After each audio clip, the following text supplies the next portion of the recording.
Bueno, buenas tardes. Hoy nos encontramos con el colega, amigo Amaral Arévalo. Vamos a conversar con él esta tarde, pero quisiera presentarles a Amaral. Amaral es investigador asociado del Centro Latinoamericano en Sexualidad y Derechos Humanos, integrante de la articulación centroamericanista OISMO e investigador internacional de CLACSO. Posee un postdoctorado en salud colectiva y especialista en género y sexualidad por el Instituto de Medicina Social de la Universidad del Estado de Río de Janeiro. También es doctor y máster en estudios internacionales en paz, conflictos y desarrollo por la Universidad Yomé 1, y licenciado en Ciencias de la Educación por la Universidad del Salvador. Sus líneas principales de investigación son estudios para la paz, violencias y estudios LGTBI más en Centroamérica. Hay otras líneas de trabajo que desarrolla Amaral, pero no queremos alargar más la presentación para poder aprovechar y disfrutar mucho la conversación que tenemos con Amaral. Te damos la bienvenida a este programa Amautas, Amaral. Vamos a conversar. Hemos dado en llamar a el programa de hoy, Alteridades Sexuales Centroamericanas en el Bicentenario.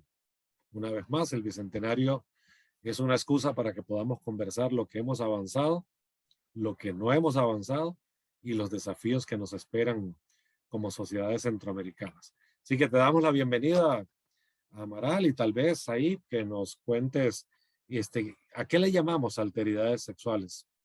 Bienvenido. Muchas gracias, Giovanni. Un saludo a la audiencia que nos ve en este momento en el programa.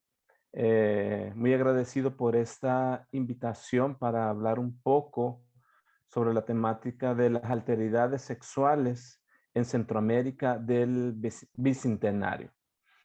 Entonces, para iniciar ese nombre de alteridades sexuales, bien, de forma así muy concreta, alteridad viene del hecho de ser lo otro, algunas veces identificado también como el contrario, pero nosotros lo retomamos como lo otro. ¿Y lo otro de qué? Se estarían preguntando. Pues lo otro del modelo hegemónico binario heterosexual, el cual fundamenta que los patrones de vida deben desarrollarse conforme un modelo heterosexual o binario, como muchas veces también le llamamos. O sea, ¿binario de qué?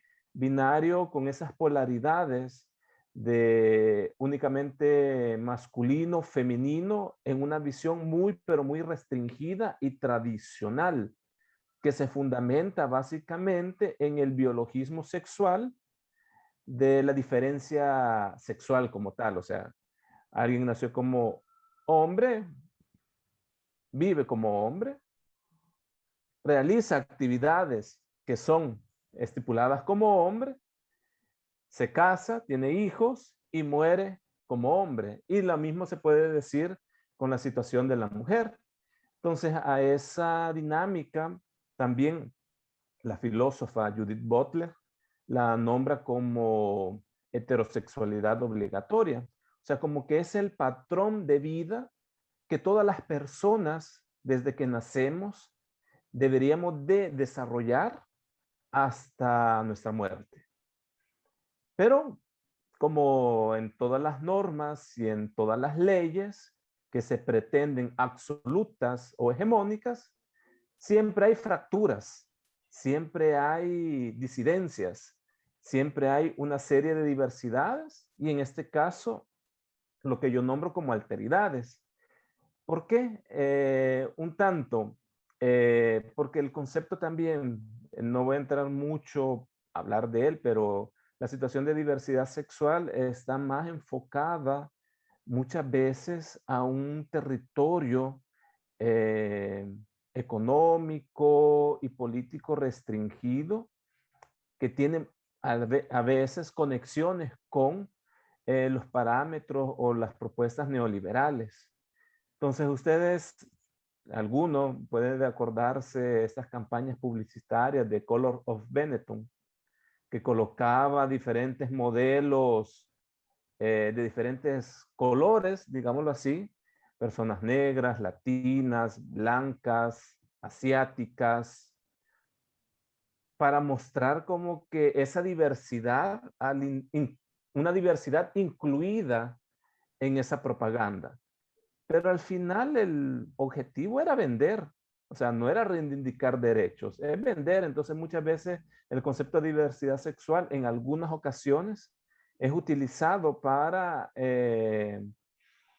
amoldar las demandas políticas de las personas LGTBI a los parámetros eh, sociales, neoliberales establecidos en cada uno de los estados. Entonces yo me muevo más un tanto por ese concepto que es de la alteridad entendiéndolo aquí tanto contra el modelo hegemónico, binario, heterosexual, pero también contra esas políticas neoliberales que pretenden homologar la existencia de las personas a convertirnos en factores de consumo o de producción y que vacía de dignidad humana a los seres humanos, independientemente de su orientación sexual, identidad y expresión de género. Entonces, Pero, por ahí es donde voy a hablar un poco sobre esa situación de las alteridades sexuales en ese parámetro genérico. y hablar de las alteridades sexuales en una región como la centroamericana es hablar de la confrontación con sectores e ideologías ultraconservadoras, muy influenciadas desde las iglesias, y muy de doble moral, hay que decirlo también, ¿no? En un discurso público súper conservador, pero que en la vida privada puede ser que sea otra cosa. Pero lo que se vende para consumir es el ser hiperconservadores. En ese camino es una lucha política, la reivindicación de los derechos de las personas que podríamos denominar son parte de estas alteridades. Es una lucha política. Es así y que se ha avanzado en una región tan difícil como esta en este y otros temas, pero particularmente en este. Exacto, pero la realidad supera las ficciones narrativas de las celebraciones oficiales de los bicentenarios en nuestros países. Pero bien, son varios temas, varias cuestiones para conversar. Voy a iniciar con el aspecto, quizás uno de tus interrogantes al inicio, de tus explicaciones sobre ese modelo de doble moral.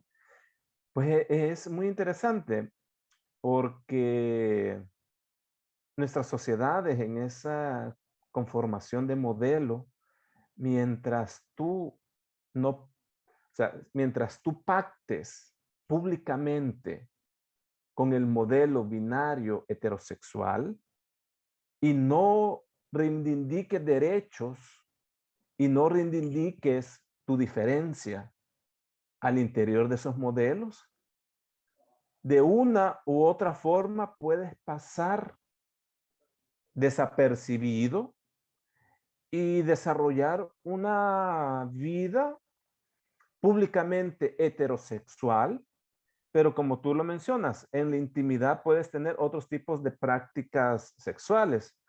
Así tenemos el caso de muchas figuras públicas que han pasado por estos 200 años de historia que estamos un poco celebrando y analizando en esta oportunidad, las cuales nunca reivindicaron derechos y al no reivindicar derechos nunca padecieron ningún tipo de problemas.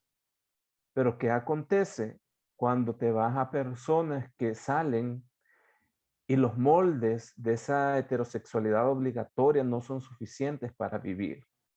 Y que también muchas veces son opresivos, son violentos y asesinos.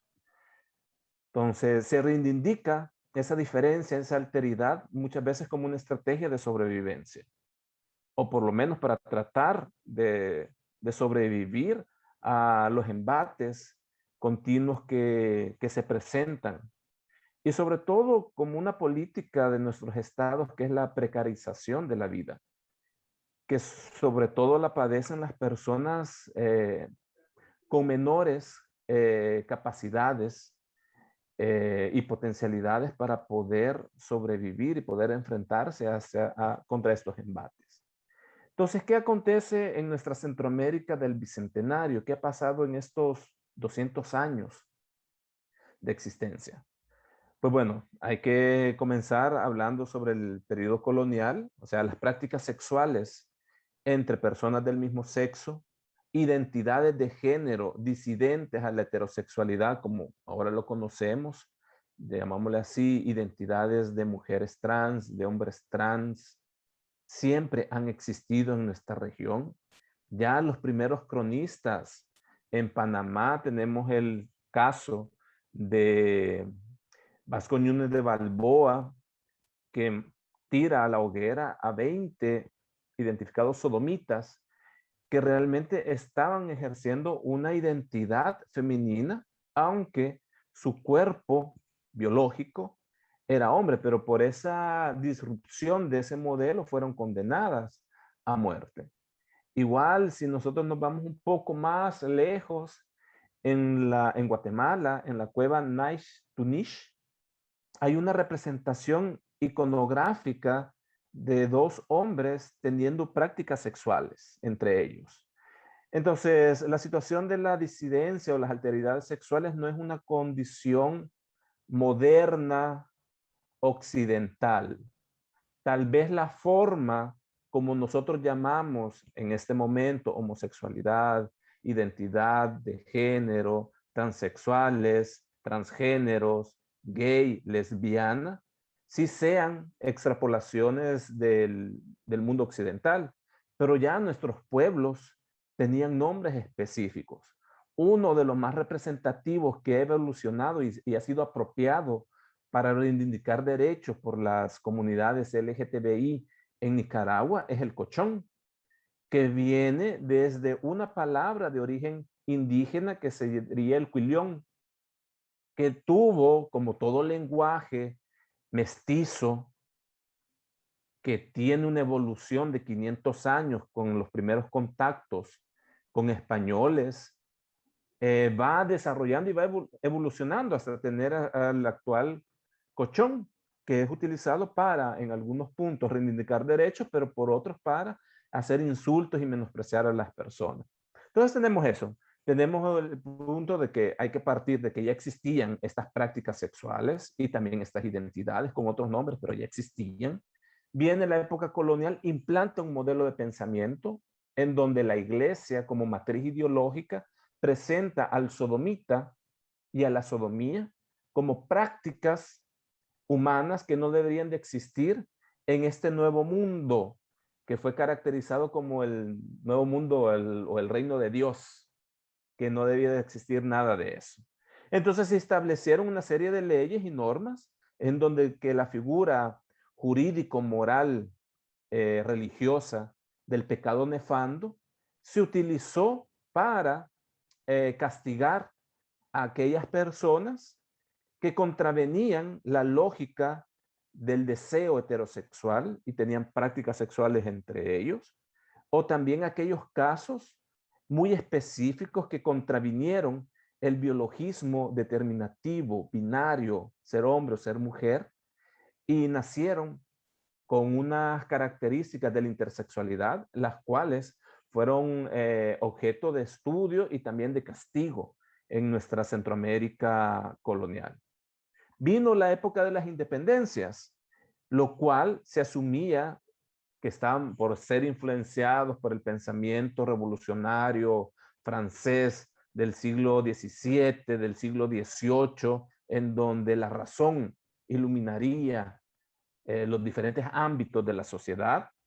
Tenemos que en la práctica, como ya le estaba mencionando, de la doble moral, que las moralidades para entender el desarrollo social, la interacción social, tuvieron más a ver en nuestra Centroamérica periférica del siglo XVIII con preceptos religiosos de la colonia que preceptos de esa revolución intelectual y de la razón de Europa del siglo XVIII.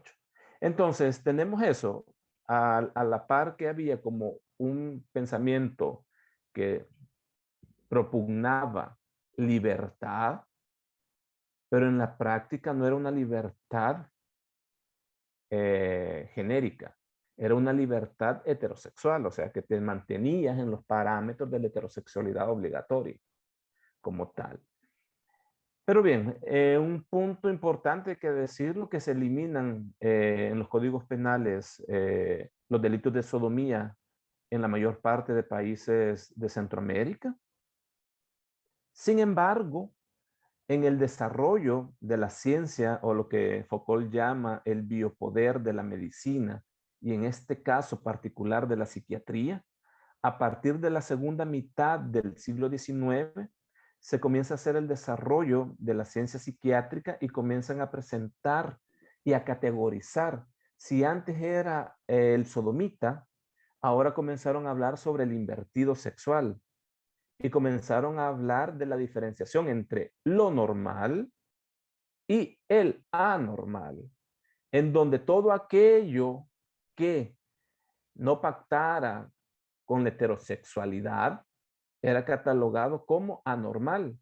Y si bien es cierto, ahora ya no era la hoguera la condena para este tipo de prácticas o identidades, ahora era el hospital psiquiátrico como condena, como destino. O sea, y aplicando prácticas cuasi medievales de electroshocks, hidroterapia. O sea, hidroterapia significaba que te metían en una tina o en algo así con agua para que te asfixiaras o así para reaccionar y para enseñarte lo que era anormal de lo normal en el ámbito de la sexualidad. Y en ese punto la medicina comienza a influir, el desarrollo comienza a dar y comienza a impregnar el discurso público, moral de nuestros países. Y al mismo tiempo que comienza a ver este discurso, esas prácticas comienzan a iniciar sus procesos de criminalización. Ya al inicio del siglo XX tenemos normativas contra la vagancia, contra la ebriedad, contra la situación en los espectáculos públicos. O sea, las restricciones para la entrada, por ejemplo, en este caso de mujeres que ejercían el trabajo sexual en espectáculos públicos, pero que también ya interaccionaba a personas que no pactaban con la heterosexualidad. Y hay casos particulares, por ejemplo, como leyes muy específicas que prohibían, por ejemplo, la desnudez masculina en los baños públicos. Entonces, esta prohibición era un tanto para evitar, desde mi punto de vista, esos contactos sexuales en esos espacios liminares, donde podía tener algún tipo de contacto. Y esta desnudez pública era en los baños públicos que existían, pero también en ríos, quebradas, mares, donde las personas iban a bañarse. O sea, no era específico para un sector urbano, sino que era expandido para esos otros espacios rurales y no urbanos. Entonces venimos ahí en esos procesos y ya a partir de la década de 1930, 1940, en varios de los países tenemos que reviven en los códigos penales la figura jurídica y penal de sodomía. Costa Rica es un ejemplo. Después tenemos en Panamá que lo hace por medio de la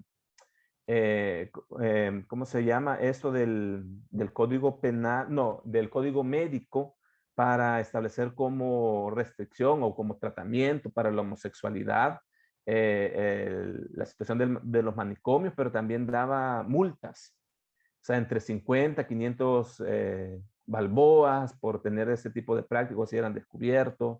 Igual, en El Salvador tenés el desarrollo de la ley de estado peligroso, en donde colocaba como una de las categorías de peligrosidad para el Estado los pederastas reconocidos. Entonces tenemos eso, o sea, al fragor de que las dictaduras militares se estaban instaurando en nuestra región también la criminalización para el deseo homosexual, comenzó a desarrollarse. Pero al mismo tiempo, cuando esta criminalización se estaba dando, también en esos espacios marginales, principalmente los espacios de trabajo sexual, comienzan a surgir estas identidades que en el caso de El Salvador fueron denominados como homosexuales, los cuales eran personas que tenían práctica, bueno, que tenían una identidad femenina por medio de ropas, actitudes y ademanes, y que ejercían el trabajo sexual. Entonces, aquí homosexual no estaba refiriéndose a una orientación sexual, sino que a una identidad de género. En este caso, estas personas que ejercían el trabajo sexual y principalmente hombres de bajos recursos económicos. Entonces, en los espacios marginales de los centros de nuestras capitales comenzaron a surgir estos lugares y a transitar estos cuerpos disidentes a ejercer, o sea, medios de sobrevivencia, porque como ya estabas mencionando, el modelo heterosexual era vigente y fuerte. Entonces, si no te encajabas a desempeñar actividades de hombre o a desempeñar actividades de mujer, te quedabas en un espacio o en medio de ambos o marginal de ambos. Entonces, los espacios marginales casi nunca han cuestionado o rechazado a identidades marginales. Entonces, entre los márgenes, al final existe una cierta, entre comillas, solidaridad del marginal. Entonces, ahí había como una cierta tolerancia, digámoslo así, y convivencia. Que claro, esto hasta un determinado momento estuvo, eh, ¿cómo decirlo?, con acuerdos, porque ya en un determinado momento, cuando estas identidades de género homosexuales comenzaron a tomar mayor cantidad, comenzaron a haber disputas por clientes con las mujeres que ejercían el trabajo sexual. Pero a la par también tenemos casos, ahí vamos a la situación de las élites económicas, que aquellas que no pactaban, aquellas que pactaban con la heterosexualidad obligatoria podían vivir una vida tranquila. Sin embargo, habían fisuras, o sea, tenemos casos, por ejemplo, en El Salvador, una fiesta de afeminados de 1957, donde fueron acusados como mínimo a 22 hombres de la élite, de la oligarquía salvadoreña de ese momento, de ser afeminados. Y utilizando este concepto muy interesante, o sea, para hacer una diferencia entre el pobre homosexual que ejercía el trabajo sexual de calle en la capital, en el centro de San Salvador, en una zona denominada como La Praviana, y aquellos que eran la oligarquía de ese momento, con un concepto que diferenciaba uno de otros. Entonces, afeminados, homosexuales.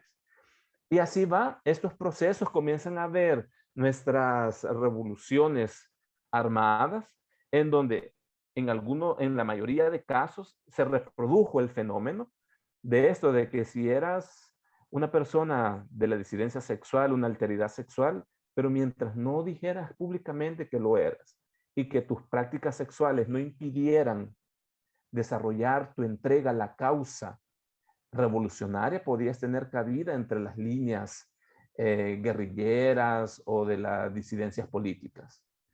Al otro lado, las partes gubernamentales, el ejército, esto era algo casi imposible. Si, inclusive si mantenía cerrada la boca, igual era muy imposible entrar en estas dinámicas. Y bien, va avanzando el tiempo, la década del 70 llega, el mito de origen de la revolución homosexual en Estados Unidos con Stonewall en 1969, se cree que expande su onda por todos los países del hemisferio occidental y se asume que eso llega hasta nuestros países, pero realmente no. O sea, eso, la liberación homosexual viene hasta la época de los años 90, por decirlo así, por ponerle una fecha. Entre la década del 70 y el 80, las figuras era sobrevivir las dictaduras militares. O sea, reivindicar derechos LGTBI en ese tiempo era o fue imposible. Entonces comenzaron a desarrollar actividades de corte revolucionaria, pero siguiendo estas líneas, o sea, siguiendo la situación del silencio como práctica cotidiana de sus condición, de su orientación sexual, de su identidad de género al interior de estos frentes. Sin embargo, comenzó a circular ya creación de discotecas, creación de espacios de encuentro, que eran algo muy necesario para entrar a lo que se conoce o se desarrolla el sinónimo de comunidad. Ya para la década del 80, la epidemia del VIH hace una visibilidad de las disidencias sexuales y de género, porque la institucionalidad necesitaba saber quiénes eran para ir y tratar de controlar la epidemia. Hay un hecho en el primer lustro de los 70 que tengo la impresión de que es significativo, tú me corriges si no es así, que es el hecho de que la Asociación de Psiquiatría de los Estados Unidos saca de sus manuales la homosexualidad como enfermedad mental. Y entonces me da la impresión de que, por lo menos en términos formales, en términos de comunidad científica, ya no se puede seguir tratando y mirando la homosexualidad como se le miraba cuando era una aberración, una enfermedad mental. ¿Es así? Sí, es significativo eh, de manera general, pero de manera particular volvemos a lo que estamos hablando, o sea, que las moralidades de nuestras sociedades permanecen más próximas al pensamiento conservador y no acompañan a estos cambios normativos, institucionales y profesionales, porque inclusive prácticas de reorientación sexual que ahora le denominan como cura gay, todavía ya hay registros que en la década del 70, que en la década del 80 todavía se realizaban y era por medio, y esto era lo contradictorio, o sea, por medio de un reemplazo hormonal, porque se consideraba que la homosexualidad se debía a una variación entre las hormonas masculinas y femeninas de cada individuo. En el caso de hombres, que las hormonas femeninas eran mayores, y en el caso de las mujeres, que las hormonas masculinas eran mayores. Entonces, inyectando hormonas, o sea, en los hombres en este caso testosterona y en las mujeres estrógeno, iba a llegar a un nivel hormonal para entrar a la, ¿cómo decirlo?, a la normalidad. Y eso permaneció todavía, inclusive Panamá es donde se registra más esta situación en los hospitales, incluso hubieron hasta manuales creados para dar atención a aquellos que tenían tendencias homosexuales. En el caso de Costa Rica en específico, tal vez sí tuvo influencia esa normativa, ese cambio, porque básicamente en el año 72, 73, si mal no me equivoco, se elimina en el Código Penal la situación del delito de sodomía, pero todavía se mantuvieron resquicios porque después mencionaba otro concepto en otro artículo sobre sodomía escandalosa o algo por el estilo. Entonces, y eso todavía se mantuvo hasta, yo creo que hasta principios del siglo XXI todavía estaba ahí como tal. Y bien, venimos así, venimos ya en el 80, la epidemia del VIH da una visibilidad negativa, o sea, porque básicamente eran como los nuevos infectados de de esta enfermedad que nadie conocía en ese momento, que era el VIH-Sida, y toda la discriminación que existió y que se dio. Sin embargo, el VIH promovió desde la segunda mitad de la década de 1980 a que grupos, personas, comenzaran a discutir y a organizarse para dar algún tipo de respuesta paliativa cuando los estados no estaban haciendo nada. Ya a partir, en este caso, la Centroamérica del Norte, es a partir de la década de 1990, que ya existe un proceso de organización de diferentes modalidades. Las identidades hombres, gay, la temática del VIH fue muy fuerte para aglutinar sus agendas organizativas. Las mujeres trans de ese momento, si es bien cierto, el VIH era un tema fuerte para organizarse, pero también los homicidios o crímenes de odio que siempre han existido, pero que a partir de un determinado momento estos comenzaron a tener como un mayor registro, personas estaban observando eso y registrando eso que estaba aconteciendo. Entonces, esta situación de los crímenes de odio tuvo un factor muy importante para aglutinar identidades trans en ese momento. Y las mujeres lesbianas, el feminismo como un eje aglutinador de sus agendas políticas y de creación de grupos, muchos de ellos a veces caracterizados como grupos de apoyo o autoayuda, más que unos grupos reivindicativos de derechos, porque tenemos que decirlo así, o sea, si en estas sociedades que existimos, misóginas, machistas, o sea, inclusive las mujeres heterosexuales tienen un panorama difícil de existencia y de vida, entonces ya las mujeres lesbianas es doblemente o triplemente más difícil.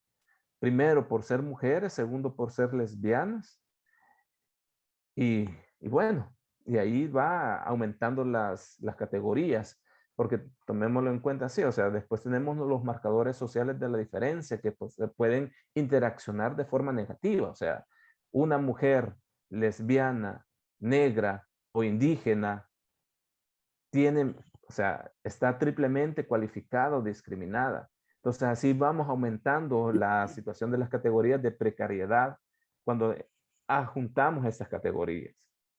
Y ya a partir de la década del Interseccionalidades, 2, ¿cómo? las interseccionalidades. Exactamente, las interseccionalidades que van nombrando más violencias o que van Correcto. haciendo visibilizar la existencia de más violencias por esos marcadores de la diferencia, cuando se adscriben a un cuerpo como tal.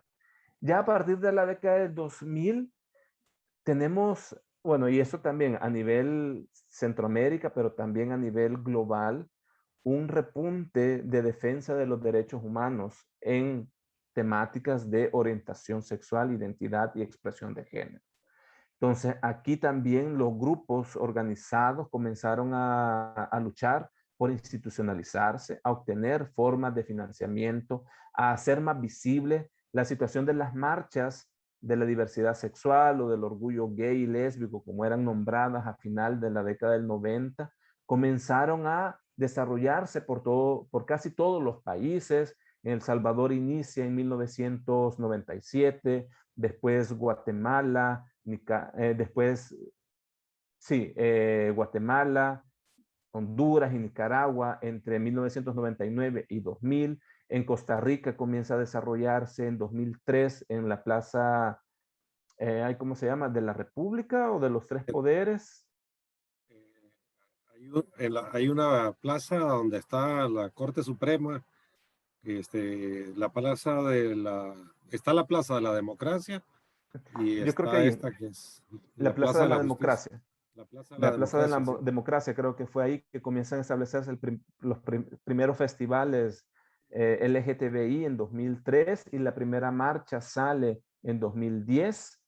En Panamá en 2004 se organiza la primera marcha. Entonces, la situación de las marchas da un proceso de visibilidad política y organizativa y comienza a expandir y comienza a visibilizar demandas específicas para dialogar con el Estado, derechos y reivindicar leyes y derechos específicos.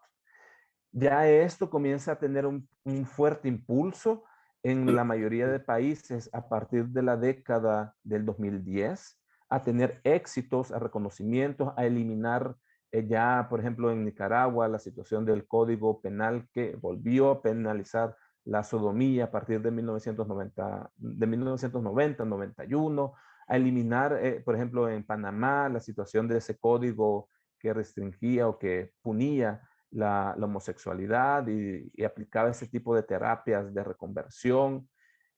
Comienzan a crear diferentes organismos, hay que decirlo, aunque precarios, pero a nivel simbólico fueron importantes, que tenían como una institucionalización de las demandas de los grupos organizados LGTBI en cada uno de los países.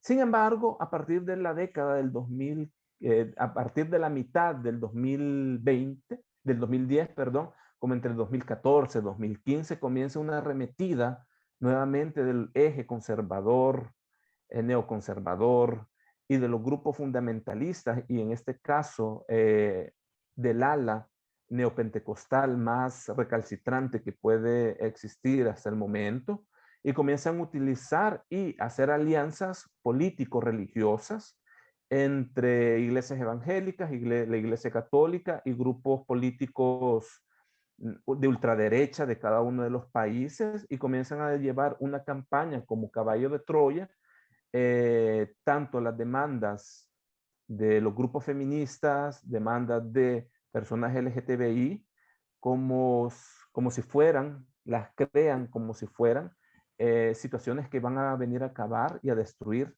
la sociedad, que se resume en la situación de la figura de la familia tradicional, de hombre, mujer y 2 hijos.